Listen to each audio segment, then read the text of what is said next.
अस्सलाम वालेकुम, welcome back नाजरीन। दोस्तों, आप देख रहे हैं राउंड टू पीके और मैं हूं अरफात असगर। व्यूअर्स, आज हम बात करेंगे कारगिल वार के ऊपर। क्या परवेज मुशर्रफ ने नवाज शरीफ को अंधेरे में रखा हुआ था? मतलब जनरल परवेज मुशर्रफ थे तब फौज के जो सिपा सलार होते हैं, और पाकिस्तान और भारत के दरमियान में कारगिल पर वार छिड़ी हुई थी। और क्या सारी चीज़ें नवाज शरीफ प्राइम मिनिस्टर थे तब उनको बताई गई थी, या क्या स्टोरी है, इस पे हम डिस्कस करेंगे। सियाचिन में मामूल था कि दोनों ममालिक की अफवाज, पाकिस्तान और भारत की फौजें जो थी, सख्त सर्दियों में ग्लेशियर से नीचे उतर आती थी, अपने मुल्क में चली जाती थी। मतलब सियाचिन में बॉर्डर है, एक साइड पे पाकिस्तान की फोर्सेस हैं और दूसरी साइड पे इंडिया की। तो ये सतह समंदर से काफ़ी ऊंचाई पर है। उस वजह से वहाँ पे सर्दियों में बहुत ज़्यादा ठंड होती थी, -30+ पे टेम्परेचर चला जाता था। उस दौरान दोनों अफवाज जो हैं वो नीचे उतर के वापस अपने मुल्क में चली जाती थी। आप इसको एक तरफा गैर एलानिया मुआहिदा कह लें। लेकिन 1984 में इंडियन अफवाज बज़ाहिर ग्लेशियर से उतरने के बाद निहायत खामोशी से दोबारा वापस चली गई और इन चौकियों पर कब्जा कर लिए जो पाक फौज ने खाली की थी।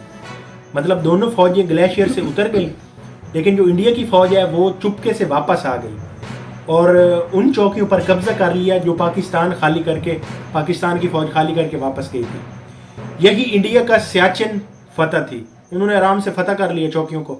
पाक फौज ने चोटियों का कब्जा वापस लेने की कोशिश की, लेकिन कामयाबी ना हुई। चोटियों पर दोबारा कब्जे के लिए एक बड़ी और बाकायदा जंग की जरूरत थी, जिसमें एयरफोर्स की भरपूर मुआवनत दरकार थी। एयरफोर्स चाहिए थी, क्योंकि चोटियों पर थे तो नीचे से तो हमला हो नहीं सकता था, ऊपर से उन्होंने आसानी से मार गिराना था पाकिस्तान फौज को। तो इसीलिए ऊपर से हमला, फिजाई हमला ज़रूरी था इसके लिए। पाक फौज के पास सियाचिन की सर्दी का मुकाबला करने वाले लिबास भी नहीं थे। इस वक्त जनरल ज़िया-उल हक रूस के साथ तारीख का सबसे बड़ी जंग लड़ रहे थे, जिसमें रूस शिकस्त के दाने पर था। जनरल ज़िया को अंदेशा था कि इंडिया के साथ एक बाकायदा जंग की सूरत में रूस पाकिस्तान की पुष्ट पर हमला कर देगा और जिससे पाकिस्तान बैक वक्त दोनों बड़ी ताकतों से हार जाएगा। पाकिस्तान अफगानिस्तान में जो जीती हुई जंग थी वो हार जाएगा। आप ये ना समझे कि जो ज़िया-उल हक साहब हैं वो पाकिस्तान में ही रूस के खिलाफ जंग लड़ रहे थे, नहीं, वो अफगानिस्तान में रूस के खिलाफ जंग लड़ रहे थे। अफगानिस्तान की और यूएसए की जो अफवाज हैं वो उन्होंने कब्जा किया हुआ था इस पे, अफगानिस्तान पे, यूएसए और इसकी दूसरा जो रूस है उसकी फौजों ने, तो उनके खिलाफ वो अफगानिस्तान में जंग लड़ रहे थे।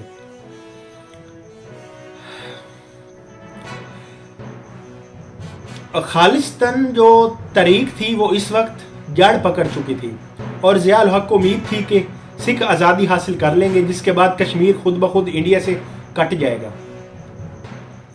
मतलब उनको 110% ये यकीन था कि जो सिख हैं वो इंडिया से आज़ादी ले लेंगे, और जो कश्मीर है, क्योंकि कश्मीर में ज़्यादा सिख हैं हिंदुओं से, मुसलमान है पहले नंबर से, फिर सिख हैं, वो उनसे आज़ादी ले लेंगे और जो कश्मीर है वो पाकिस्तान के हिस्से में आ जाएगा, इंडिया से कट जाएगा। 1988 और 1999 में पहली बार परवेज मुशर्रफ ने बतौर ब्रिगेडियर बेनज़ीर भुट्टो के सामने कश्मीर को आज़ाद कराने के लिए कारगिल जंग का मंसूबा पेश किया। मुशर्रफ साहब ने बेनज़ीर भुट्टो के सामने कारगिल को आज़ाद कराने का, तब ये मुशर्रफ साहब जो हैं वो ब्रिगेडियर थे, मंसूबा पेश किया, लेकिन बेनज़ीर ने मंसूबे को मुस्तरद कर दिया। मुशर्रफ का मौक़िफ़ था कि इंडिया के सियाचिन पर धोखे से कब्जे ने हमें जवाज़ फराहम कर दिया है। मतलब कोई भी मुल्क दूसरे पर हमला करता है तो जो अक़वाम मुत्तहिदा है वो उसके खिलाफ एक्शन लेता है। भाई बिला वजह क्यों हमला कर दिया? लेकिन अब उनके पास ये बहाना था, चूँकि इंडिया ने सियाचिन पे कब्जा कर लिया है तो हम उधर कश्मीर में धावा बोल देते हैं और कश्मीर आज़ाद करवा, क्योंकि हमारे पास बहाना है कि पहले जो पहल है वो इंडिया ने की है। कारगिल में भी सियाचिन की तरह सख्त सर्दियों में दोनों ममालिक की अफवाज नीचे उतर आई थी। मई 1999 में पाक फौज नीचे उतरने के बाद दोबारा वापस गई और इंडिया की खाली की गई तमाम चोटियों पर कब्जा कर लिया। यानी कि सर्दियों में फिर जब ऐसा हुआ कि इंडिया की फौजें उतरी, फिर पाकिस्तान ने कब्जा कर लिया, जैसे कि उससे पहले इंडिया ने पाकिस्तान की चौकियों पर कब्जा कर लिया, इस बार पाकिस्तान ने कब्जा वापस ले लिया। इस कब्जे के नतीजे में सियाचिन और लद्दाख में मौजूद इंडिया की कई लाख फौज मुतासर हुई और इनके लिए जाने वाली अकलौती सप्लाई लाइन जो पाकिस्तान के निशाने पर आ गई। जो सप्लाई लाइन थी, फौज को जो सप्लाई होता था राशन और सर्दियों के अगेंस्ट लड़ने के लिए जो चीज़ें उनको सप्लाई होती थी, उस पर पाकिस्तान ने अपना निशाना जमा लिया।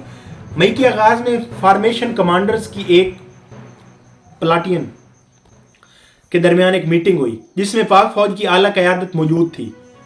इस मीटिंग में जनरल महमूद ने ऑपरेशन कारगिल पर ब्रीफिंग दी और बताया कि पाकिस्तान मकबूजा कश्मीर में मिलिट्री एक्शन बढ़ाना चाहता है और चाहता है कि आलमी तवज्जो कश्मीर की तरफ दिलाई जाए। इन्होंने लाइन ऑफ कंट्रोल के पार पाकिस्तानी पोजीशंस भी दिखाई और बताया कि किस तरह इन पोजीशंस पर अहम सड़क लद्दाख श्रीनगर, ये एक सड़क है जो इंडिया और पाकिस्तान के दरमियान में मौजूद है, इसको लद्दाख श्रीनगर हाईवे कहते हैं। उन्होंने ये कहा कि इसको बंद किया जा सकता है। 3 मिनट की तकरीर के बाद जनरल मुशर्रफ ने ऑपरेशन की कामयाबी के लिए इज्तिमाई दुआ करवाई और मीटिंग बर्खास्त कर दी गई। मीटिंग ख़त्म हुई, लेकिन अब वो अहम तरीन मीटिंग होना थी जिसमें वज़ीर आज़म पाकिस्तान नवाज शरीफ को ऑपरेशन के बारे में पूरी तफसील बताना थी। यानी कि कोई भी मुल्क जब अपना कोई हिस्सा छुड़ाने के लिए, मकबूजा हिस्सा छुड़ाने के लिए या किसी मुल्क के ख़िलाफ़ कोई ऑपरेशन करता है, उसमें जो वक्त का फ़ौज का जो सिपह सलार होता है, आर्मी चीफ, उसका और जो मुल्क का सरबराह होता है वज़ीर आज़म, उनका आपस में मीटिंग करके मुआहदा करना और दोनों का रजामंद होना ज़रूरी है। एक राज़ी है, दूसरा राज़ी नहीं है तो वो एक उसके खिलाफ एक्शन नहीं ले सकता। और इनसे अप्रूवल भी लेनी थी, वही बात मैंने पहले आपको बताई ना, एक दूसरे की अप्रूवल ज़रूरी होती है। वज़ीर आज़म और आर्मी चीफ की आपस में कमिटमेंट के बाद ही कोई एक्शन होता है, क्योंकि अब ऑपरेशन ओपन हो चुका था जिसे छुपाने का कोई फ़ायदा नहीं था। मई 1999 को ओजड़ी कैंप में जनरल तोकीर ज़िया और जनरल जमशेद गुलजार कियानी ने वज़ीर आज़म और इनकी काबीना के अहम अरकान को ब्रीफिंग दी। वज़ीर आज़म और इनकी टीम को एक ऐसे नक्शे पर ब्रीफिंग दी गई जिसमें लाइन ऑफ कंट्रोल यानी आज़ाद कश्मीर और मकबूजा कश्मीर के दरमियानी लाइन वाज़ेह नहीं थी। उनको जो नक्शा दिखाया गया वज़ीर आज़म जो नवाज शरीफ साहब थे, उनमें जो नक्शे में जो पॉइंट्स थे जिन पर वो हमला करना था, वो ज़ाहिरी तौर पर, वाज़े तौर पर हाईलाइट्स नहीं थे। इस नक्शे पर मकामात के नुक्ते तो थे, लेकिन जगहों का नाम नहीं लिखा गया था। इस नक्शे पर वज़ीर आज़म और इनके कैबिनेट को बताया गया कि फोर्सेस ने किन किन अहम चौकियों पर कब्जा कर लिया है और मकबूजा कश्मीर में अहम तरीन सड़क जिससे भारतीय फ़ौज को सप्लाई जाती है सिर्फ 3 किलोमीटर के फासले पर उनके निशाने पर है। फ़ौज ने वज़ीर आज़म साहब को बताया। इन्हें यह भी बताया गया कि कामयाबी सिर्फ 5 मराहिल के फासले पर है और वो कामयाबी के इंतहाई करीब है। कामयाबी के बहुत करीब है, इस बात की अहमियत वज़ीर आज़म ने कितनी समझी ये तो नहीं पता, लेकिन जिस बात से वज़ीर आज़म शदीद मुतासिर हुए वो ये थी कि नसीम ज़ारा की किताब, जो उन्होंने एक किताब लिखी है फ्रॉम कारगिल टू द को, पहाड़, को का मतलब पहाड़ होता है, फ्रॉम कारगिल टू द को के मुताबिक, उस किताब के मुताबिक chief of general staff lieutenant general Shahid Aziz Khan की खुशामद जनरल अजीज़ ने नवाज शरीफ से कहा कि तारीख में आपका नाम सुनहरे अल्फाज में लिखा जाएगा और आप फातिह कश्मीर के तौर पर याद किए जाएंगे। नवाज शरीफ इस जुमले पर इंतहाई खुश हुए और इन्होंने बेख्तियार जनरल शाहिद अजीज़ से पूछा, आपने मुझे ये नहीं बताया कि श्रीनगर पर पाकिस्तान का परचम कब लहराएगा। दूसरी बात जिसने वज़ीर आज़म को इंतहाई मुतासिर किया वो ये थी कि ऑपरेशन कारगिल पर वो मान गए, कारगिल के ऑपरेशन के लिए वो मान गए। और जनरल मुशर्रफ का पूरे एतमाद से ये कहना था कि वो ऐसी जगह पर हैं जहां से वापसी नामुमकिन है और इनके तमाम मिलिट्री तजर्बे का निचोड़ इस ऑपरेशन की कामयाबी की गारंटी देता है। ब्रीफिंग मुकम्मल होने पर वज़ीर आज़म नवाज शरीफ ने वहां मौजूद अपनी कैबिनेट के एक एक फर्द से राय ली। इस मीटिंग की पूरी रोदाद वज़ीर ख़ारिजा सरताज अजीज़ और लेफ्टिनेंट जनरल अब्दुल मजीद मलिक ने अपनी अपनी किताबों में लिखी है।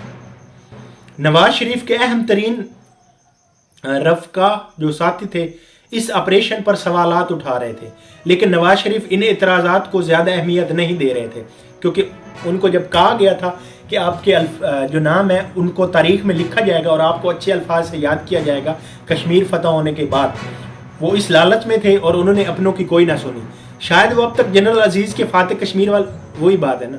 बहरहाल जनरल मुशर्रफ इस मीटिंग में ऑपरेशन कारगिल को गैर रस्मी इजाज़त लेने में कामयाब हो गए।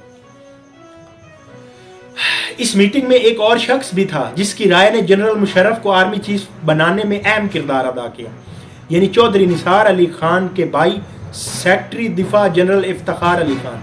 वो ब्रीफिंग के दौरान गैर वाज़ेह नक्शों के बावजूद, मैंने पहले आपको बताया कि जो नक्शे वज़ीर आज़म नवाज शरीफ को जनरल साहब ने दिखाए थे वो गैर वाज़ेह थे, उनमें पॉइंट्स थे, पॉइंट मार्क आउट किए गए थे, जगहों का नाम मेंशन कोई नहीं किया गया था कि इन जगहों पर हमने हमला करना है। गैर वाज़ेह नक्शे के बावजूद सूरत हाल वाज़ेह तौर पर समझ चुके थे वो। इन्होंने वापसी पर वज़ीर आज़म को घर में दाखिल होने से पहले पकड़ लिया और पूछा, सर क्या आप जानते हैं हमारी फौज लाइन ऑफ कंट्रोल पार कर चुकी है? और उन्होंने जब देखा कि नवाज शरीफ साहब इनकी बात नहीं सुन रहे, तो जब वो वापस घर जा रहे थे उन्होंने नवाज शरीफ साहब को घर के बाहर ही पकड़ लिया और पूछा, सर क्या आप जानते हैं कि हमारी फौज लाइन ऑफ कंट्रोल पार कर चुकी है और क्या इस बात की आपसे इजाज़त ली गई है? नवाज शरीफ ने हैरत से पूछा, क्या हमारी फौज लाइन ऑफ कंट्रोल पार कर चुकी है? जनरल इफ्तिखार ने बजाय जवाब देने के फिर पूछा, सर क्या आप जानते हैं कि हमारी फौज लाइन ऑफ कंट्रोल क्रॉस कर चुकी है? और लाइन ऑफ कंट्रोल क्रॉस करने का मतलब क्या है ये आपको पता है? लाइन ऑफ कंट्रोल क्रॉस करने का मतलब है जंग। अब नवाज शरीफ के मामले में संगीनी का एहसास होने लगा कि मामला कुछ और है। इन्होंने जनरल इफ्तिखार से अगली सुबह अहम वज़रा की मीटिंग के बारे में कहा और सोने के लिए चले गए।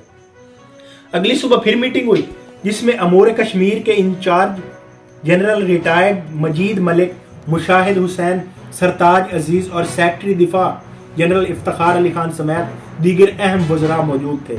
इस मीटिंग में वज़ीर ख़ारजा सरताज अजीज़ और अमूर कश्मीर के इंचार्ज मजीद मलिक ने कारगिल ऑपरेशन की खुलकर मुखालफत की। इस पर वज़ीर आज़म ने जनरल मुशर्रफ को वज़ीर आज़म हाउस तलब कर लिया।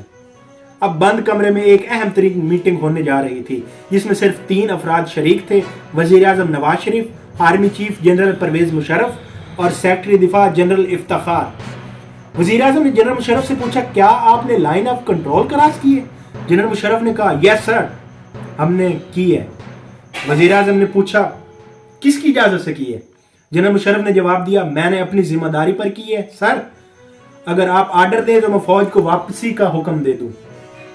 ये वो तारीखी मौका था जब वज़ीर आज़म मामले के पहलू को हर अंदाज से समझ चुके थे और फैसले की पोजीशन भी यही थी और फैसले की पोजीशन में वो थे। वो चाहते तो वापसी का कोई सूरत निकालने के लिए कदम बढ़ा सकते थे, लेकिन वज़ीर आज़म ने इस मौके पर कहा, फौज हुकूमत का हिस्सा है, चुनाचे हम आर्मी को सपोर्ट करेंगे।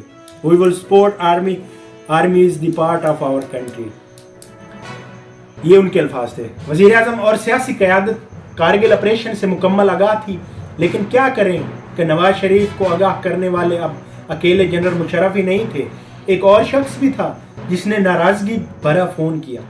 भारतीय वज़ीर आज़म अटल बहादुरी वाजपेयी, इनका नाम था ये बहारी वाजपेयी। इन्होंने 26 मई को वज़ीर आज़म नवाज शरीफ को फ़ोन किया और कहा कि ऑपरेशन कारगिल के बायस मामला इनकी बर्दाश्त से बाहर हो चुका है। वो ऐसा इसलिए कह रहे थे क्योंकि लाइन ऑफ कंट्रोल पर भारतीय फौज को शदीद नुकसान का सामना था। पाकिस्तानी फोर्सेस NLI के जवानों ने कारगिल की बुलंदी से भारतीय फौज को पसपा कर दिया था। कारगिल के दर्रों और चौकियों पर पाकिस्तानी फोर्सेस का कंट्रोल हो चुका था। जंग द्रास सेक्टर तक फैल चुकी थी। द्रास सेक्टर एक एरिया है जो इंडिया के हिस्से में है, कारगिल के पास, और जो पाकिस्तानी फौज है कारगिल फतह करके वहां तक पहुंच चुकी थी। मुकाबले के लिए भारतीय फोर्सेस गनशिप हेलीकॉप्टर ले आए, लेकिन वो भी किसी काम ना आए क्योंकि जवानों ने इन्हें मार गिराना शुरू कर दिया। लद्दाख श्रीनगर रोड भारतीय फोर्स के लिए नाकाबिल इस्तेमाल हो चुकी थी और अमलन हर महाज से भारतीय फौज पसपा हो रही थी। ये बात है 26 मई तक की और ये अभी शुरुआत थी। इस वक्त तक भारतीय फोर्सेस को अंदाजा हो चुका था कि कारगिल की बुलंदियों से मुजाहिदीन नहीं बल्कि इंतहाई तरबियत याफ्ता मुनज़्ज़म फोर्स मौजूद है। जब कुछ ना बन पड़ा तो भारत मुकाबले के लिए एयर फोर्स को मैदान में ले आया। 100 तैयारों से 17,000 फुट बुलंदी पर बैठे पाकिस्तानी जवानों पर क्लस्टर बम बरसाए गए। लेजर गाइड्स गन्स से बमबारी शुरू हो रही थी और भारत स्वीडन से खरीदी हुई state of the art guns से पाकिस्तानी जवानों पर हमला कर रहा था। भारतीय फोर्सेस के लिए कारगिल की वापसी इज्जत और जिल्लत का मसला बन गई थी। मतलब कारगिल वापस ना होता तो जाहिर है उनकी इज्जत की तो नीलामी हो जानी थी पूरी बैनुल अक़वामी सतह पर। तो उन्होंने जिद लगा ली कि हमने ये वापस लेके रहना, क्योंकि जिन बुलंदियों को पाक फौज के जवान कब्जा में ले चुके थे वो वापस लेना भारतीय फौज के लिए आसान नहीं था। इसलिए भारत अब जंग को फैलाने की तैयारी करने लगा। भारत ने सोचा कि हम बॉर्डर से पाकिस्तान पर हमला करते हैं। अटल जो बिहारी वाजपेयी साहब थे उनके सिपाह सलार भारतीय फौज के, इन्होंने पूरी फौज को अपनी को जंग की तैयारी का हुक्म दे दिया। भारतीय फिजाइये तो पहले ही मैदान में कूद चुकी थी। भारतीय फिजाइये समझते हैं ना आप, एयरफोर्स, वो तो पहले ही जंग में कूद चुकी थी। इस सब के बावजूद पाक फौज जवान अपने वतन के लिए 17,000 फुट की बुलंदी पर मनफी 20 डिग्री सेंटीग्रेड पर इंतहाई बहादुरी से लड़ रहे थे। यही वजह थी कि भारतीय फोर्सेस चौकियां वापस लेने में बुरी तरह नाकाम हुई। भारत के हथियारे तबाह होकर गिर रहे थे, गनशिप हेलीकॉप्टर गिर रहे थे और इनके पायलट पाकिस्तानी फोर्सेस के हाथों गिरफ्तार हो रहे थे। इंडिया को यह खदशा पैदा हो गया था कि अगर जंग चंद माह और जारी रही तो कश्मीर में कई लाख इंडियन फौज खत्म हो जाने की वजह से हथियार डाल देगी। उन्होंने ये सोचा कि अगर कारगिल पर जंग जारी रखी तो जो कश्मीर में फौजी हैं, कई हजार फौजी हैं, उनको वहां से बुलाना पड़ेगा कारगिल की तरफ, तो जाहिर है कश्मीर भी पाकिस्तान के हिस्से में चला जाएगा। इंडिया अक़वाम मुत्तहिदा और अमेरिका को पाकिस्तान पर दबाव डालने के लिए मजबूर करता रहा। बिलाखिर 4 जुलाई 1999 को नवाज शरीफ ने सदर क्लिंटन से मुलाकात के बाद पाक फौज को कारगिल की चोटियां खाली करने का हुक्म दे दिया। नवाज शरीफ साहब ने अमेरिका जाके क्लिंटन, उनकी जो थी सरबराह मुल्क की, उनसे मुलाकात की। उन्होंने इंडिया की सिफारिश की और इन्होंने वहां से अपनी फौजों को वापस बुलाने का हुक्म दे दिया। नवाज शरीफ के इस फैसले के बाद दौरान पसपाई वापस आते हुए जो पाक फौज पर किए गए हमलों से बहुत ज्यादा जानी नुकसान उठाना पड़ा। कैप्टन कर्नल जो शेर खान है इन चंद जवानों में से थे जिन्होंने पोस्टें खाली करके वापस आने से इनकार कर दिया और महज 27 साथियों के साथ इंडिया की 2 बटालियन फौज 1000 से 1500 का ताशहादत मुकाबला करते रहे। नवाज शरीफ के इस फैसले के बाद परवेज मुशर्रफ और नवाज शरीफ में कारगिल के मामले पर महाज आराई शुरू हो गई और दोनों एक दूसरे को नुकसान का जिम्मेदार ठहराते रहे। और तभी उसके बाद नवाज शरीफ साहब ने यह फैसला किया कि आर्मी चीफ जो है उनको तब्दील किया जाए।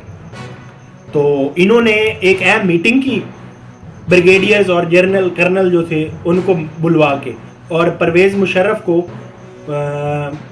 हटाने का फैसला किया। मुशर्रफ साहब को इस बात का इल्म हो गया, उन्होंने मार्शल लॉ लगा के इनको जेल में डाल दिया और मुल्क पर खुद बैठ गए। इस पे एक अलग वीडियो बनाएंगे हम कि उन्होंने कैसे, उनको पता चला, किसने बताया और किस तरह मार्शल लॉ लगाया। और नवाज शरीफ को फिर खुद ही उन्होंने NRO दे दिया, पकड़ के उनकी गलतियां हाईलाइट करके उन पे केसेस करवा के फिर उनको NRO दे के बाहर भेज दिया पूरे टब्बर को। तब से ये मुल्क को लूट रहे हैं। इस पे नेक्स्ट वीडियो बनाऊंगा मैं। इस वीडियो को यहीं पे ख़त्म करते हैं क्योंकि यहाँ पे कारगिल की बारे में जो शुरू से एंड तक था सारा हमारा डिस्कस हो गया। चैनल को सब्सक्राइब करें और बेल आइकन को दबाएं ताकि कोई भी वीडियो आपसे रह ना जाए। अपना ख्याल रखिएगा। अल्लाह हाफिज़।